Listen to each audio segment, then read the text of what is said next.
presented by Colors Recording Studio, Jiwara. खोल दे जाऊं तो पर दुकान के छौरी खोल दे जाऊं तो पर दुकान के छौरी एते सुथर चीज के तू करो ही जियान गे छौरी एते सुथर चीज के तू करो ही जियान गे छौरी हाँ हाँ गे छौरी तो खोल दे जाऊं पर दुकान गे छौरी तो खोल दे जाऊं पर दुकान गे छौरी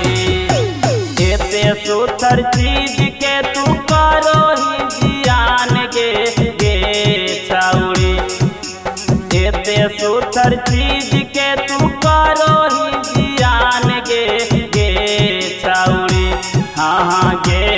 छौरी तो खोल दे जाऊं पर दुकान गे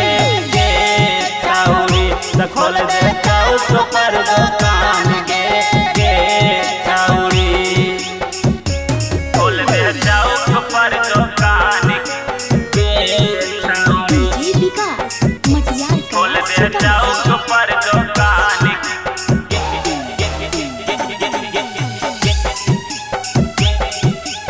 छौरी तो खोल दे जाऊं पर दुकान गे एको दिन खाली नहीं रहमी रोजे भूख गे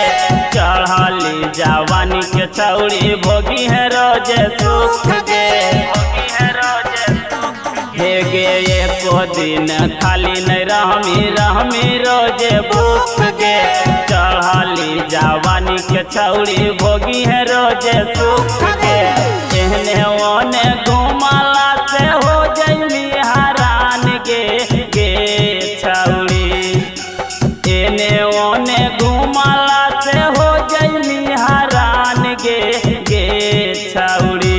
हाँ हाँ गे छौरी तो खोल दे जाऊं पर दुकान गे छौरी तो खोल दे जाऊं पर दुकान गे छौरी खोल दे जाऊं पर दुकान गे छौरी खोल दे जाऊं पर दुकान गे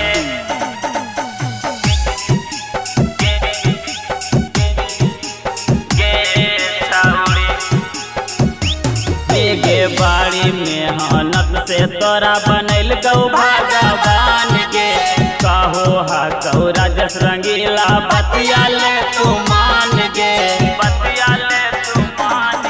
गे बाड़ी मेहनत से तोरा बनैल गौ भगवान गे कहो हा कौ राजस रंगीला बतिया ले तू मान गे शंभो बिहारी कहौ करे नहीं जियान गे छौरी शंभो बिहारी कहौ करे नहीं जियान गे छौरी हाँ हाँ गे छौरी तो खोल दे जाऊं पर दुकान गे छौरी तो खोल दे जाऊं पर दुकान गे छौरी Presented by Colors Recording Studio, Jiwara.